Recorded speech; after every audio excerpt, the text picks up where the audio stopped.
আসসালামু আলাইকুম। আমন্ত্রণ বাংলা ভিশন সংবাদে আপনাদের সাথে আছি আমি ফাতেমা জান্নাত আইরিন। আওয়ামী লীগের সাবেক সাধারণ সম্পাদক ও জনপ্রশাসন মন্ত্রী সৈয়দ আশরাফুল ইসলামের প্রথম জানাজা অনুষ্ঠিত হয়েছে জাতীয় সংসদের দক্ষিণ প্লাজায়।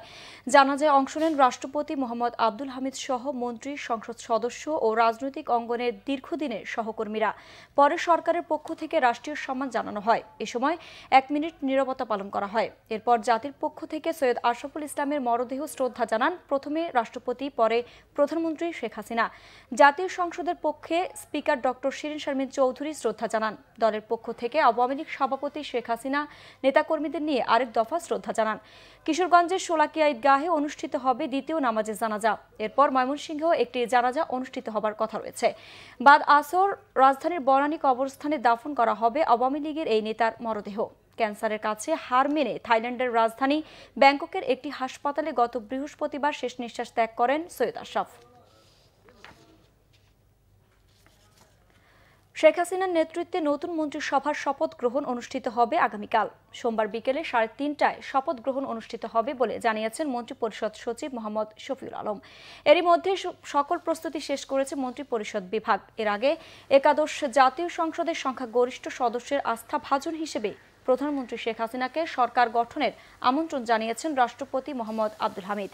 বৃহস্পতিবার বঙ্গভবনে সৌজন্য সাক্ষাৎ করতে গেলে তিনি শেখ হাসিনাকে এ আহ্বান জানান। প্রধানমন্ত্রী শেখ হাসিনা সহ একাদশ জাতীয় সংসদের নবনির্বাচিত 289 জন সংসদ সদস্য গত বৃহস্পতিবার শপথ নেন। 2009, 2014 এরপর এবার একাদশ জাতীয় সংসদের টানা তৃতীয় মেয়াদে সংসদ নেতা নির্বাচিত হয়েছে শেখ হাসিনা। এদিকে জাতীয় পার্টির চেয়ারম্যান এইচ.এম. এরশাদ সংসদ সদস্য হিসেবে আজ শপথ নেবেন। জাতীয় সংসদে স্পিকার ডক্টর শিরিন শারমিন চৌধুরী তাকে শপথ পড়াবেন। গত 30 ডিসেম্বরের একাদশ জাতীয় সংসদ নির্বাচনে আওয়ামী লীগ নেতৃত্বাধীন জোট বিশাল বিজয় অর্জন করেছে। জাতীয় সংসদের ঘোষিত ফলাফলে 298 আসনের মধ্যে আওয়ামী লীগ একাই পেয়েছে 257টি আসন। মহাজোটভুক্ত জাতীয় পার্টি জিতেছে 22টি সংসদীয় আসনে। জাতীয় পার্টির চেয়ারম্যান হুসেইন মোহাম্মদ এরশাদ দলের মহাসচিব মশিউর রহমান রাঙ্গাকে সংসদ বিরোধী দলের দলীয় চিফ হুইপের দায়িত্ব দিয়েছেন।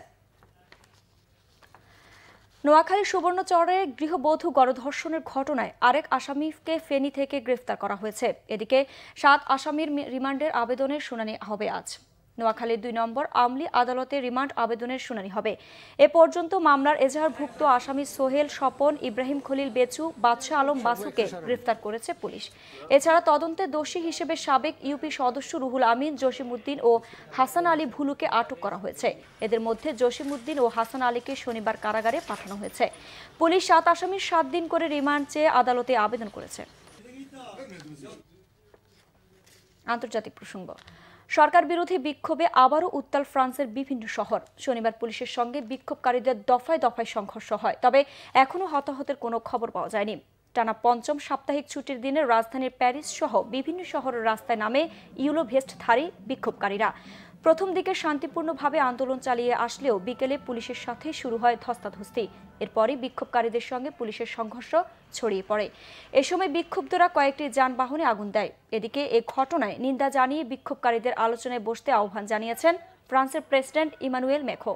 জ্বালানিতে অতিরিক্ত কর বৃদ্ধি করায় গেল নভেম্বর ফ্রান্সে বিক্ষোভের মুখে কর বাতিল করে সরকার। পরে জীবনযাত্রার মান, শিক্ষার ব্যবস্থায় পরিবর্তন সহ বিভিন্ন দাবিতে আবার শুরু হয় বিক্ষোভ।